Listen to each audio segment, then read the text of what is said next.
bonjour. On est sur le stand de Sagem Wireless.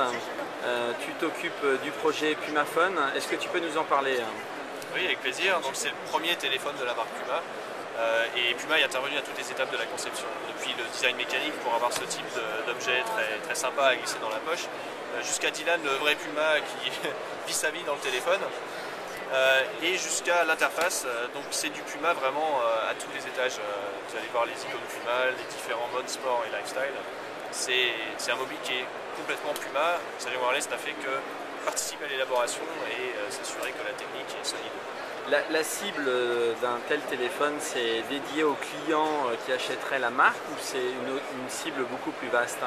La cible de Puma est naturellement inclusive, comme ils disent, c'est-à-dire qu'ils cherchent à rassembler le plus possible. C'est une marque qui est sympa pour les jeunes et qui reste sympa pour ceux qui sont jeunes dans leur cœur, comme dit Puma. La cible qui est particulièrement visée, c'est celle des 19-35 ans. Les gens qui aiment sortir, plutôt urbains, les gens qui ont une activité physique ou qui d'une façon ou d'une autre sont plus à s'ouvrir sur le monde qu'à rester chez eux tranquille. J'imagine qu'il embarque un certain nombre de services que l'on voit aujourd'hui sur les OS des smartphones.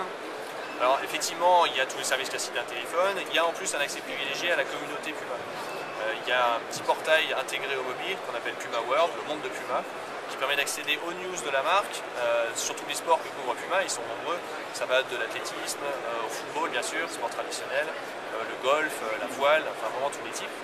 Et on peut également accéder aux communautés qui sont représentées dans le monde Puma, à travers Twitter, Facebook, YouTube ou Flickr. Et on peut même avec ce téléphone accéder à la boutique de Puma pour acheter des accessoires pour le téléphone ou même acheter des produits Puma en m-commerce directement depuis le terminal. Donc l'expérience d'achat aujourd'hui, c'est lié à quoi? C'est lié à une carte de fidélisation, il faut rentrer son numéro de carte bancaire, il faut être déjà client chez Puma, comment ça se passe? Alors on n'a pas besoin d'être déjà client chez Puma, parce que Puma accueille vraiment toute la clientèle possible. Il suffit d'avoir un login et un password sur puma.com. Et on peut le créer depuis le mobile ou sur un site web si on préfère être. Donc là on a déposé son empreinte de carte bancaire sur ce site web. On donne son numéro de carte, comme on peut faire sur un iTunes, okay. C'est une étape très simple.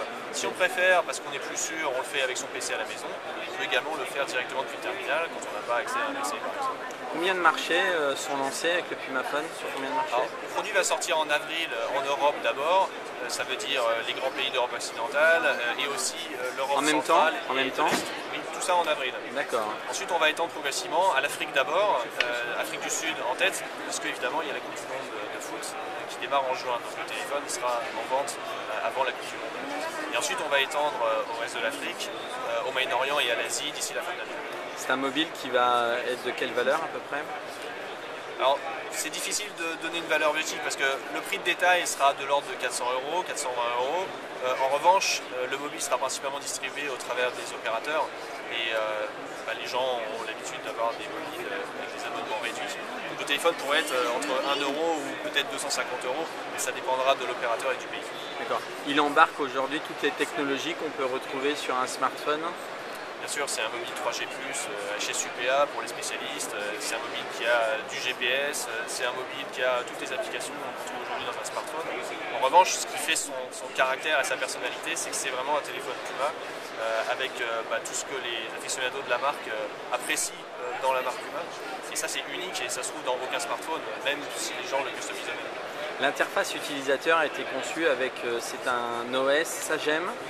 L'OS c'est un OS Sagem, c'est un OS basé sur Java pour simplifier. D'accord. On peut télécharger n'importe quelle applet Java pour ceux qui ont déjà leur propre collection. Et les applets spéciales Puma qui vont être développées pour ce téléphone sont à base de technologie Java. On peut imaginer qu'il y a un store d'applications pour ce type de mobile ou pas? Il y en a déjà. Il y en a déjà, il est intégré au Puma World, au monde de Puma, ce petit portail qu'il y a déjà dans le téléphone.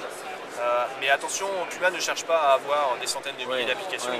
Mais au contraire avoir un petit nombre d'applications mais qui sont dédiées à leur communauté. Parce que Puma connaît très bien ses consommateurs, a une marque forte avec une identité très claire, donc les applications vont être très ciblées pour ces gens-là.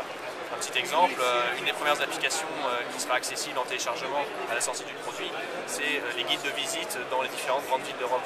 Parce qu'on sait que le Puma Lover aime se promener, qu'il est plutôt urbain, donc il y aura de quoi passer 24 heures à Londres, à Prague et dans toutes ces jolies villes.